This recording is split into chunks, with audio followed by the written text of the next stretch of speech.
If you want a 300K tech job, this video is not for you. To get a job like that, you need a 4-year degree in software engineering or years of experience at a top company, or both. If you want a job that is realistic for anyone to get, where the starting salary is $74,000 on average, you're in the right place. I have nothing against software engineers making 300K plus per year, but I don't think that's realistic for most people. Personally, I wouldn't be able to do it because I simply don't want to. I don't want a job that's that hard. That's why for me, data analytics was the perfect job for breaking into tech because it's much more attainable, there's much less competition, and it's just a lot easier. But you still get paid really well. The average entry-level salary for data analytics is $74,000, but that doesn't mean that's the cap you can make. When I was a data analyst, I started at $70K, and then in less than 4 years, I was making $158K. And people love to tell me that was luck that you were able to make that much money. That's not going to happen to everybody, which is true, but it was a combination of luck and strategy. If you don't want to play that game, you can get the $74K a year job and just coast and not go after raises or promotions,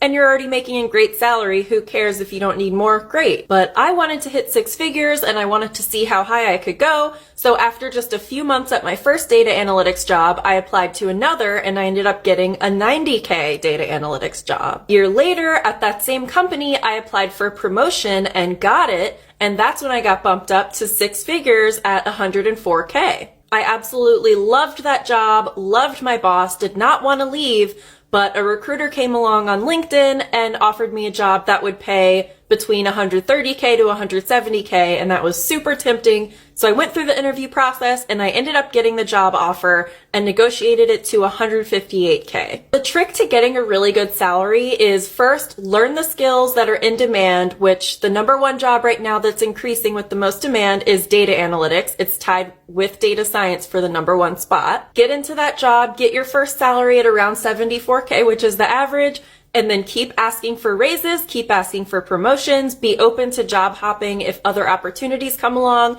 and before you know it, you'll be making a great 6-figure salary. 4 years is not that much time to go from making $70K to $158K, and before I was making $70K, I was making $28K as an academic researcher. So really I went from $28K to $158K in